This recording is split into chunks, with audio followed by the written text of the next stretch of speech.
మనకు గణతంత్ర దినోత్సవం తెలుగులో అంటారు, రిపబ్లిక్ డే అని ఎక్కువ ప్రతి ఒక్కరి పిల్లలకి రిపబ్లిక్ డే అని చెప్తున్నారు. యాక్చువల్ గా గణతంత్ర దినోత్సవం అంటే మన రాష్ట్రాలను విభజించిన రోజు అది.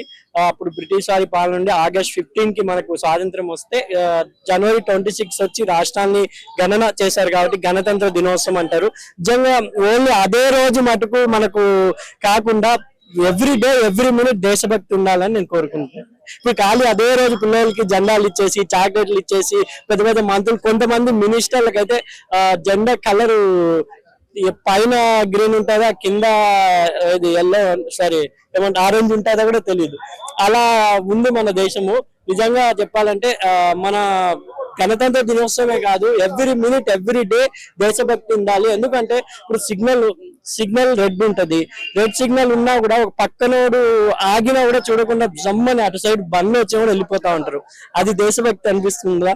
మనం ఒక రూల్ పాస్ చేశారు, రెడ్ సిగ్నల్ అంటే అవతల వ్యక్తికి దారి ఇమ్మని, మనం ఆగిపోవాలని. ఇలా మనం రూల్స్ పాటించిన రోజు ఎన్ని గణతంత్ర దినోత్సవాలు ఎన్ని August 15 వచ్చినా లాభం లేదని నా మాట.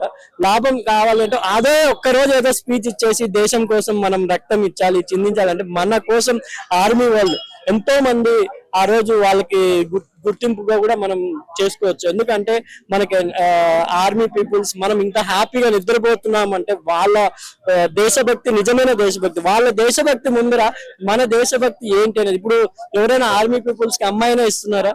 అరే ఆర్మీ అంటే డౌట్ లేదు, ఎప్పుడు పోతారో తెలియదు అంటారు. కానీ అక్కడ ఏం దేశభక్తి?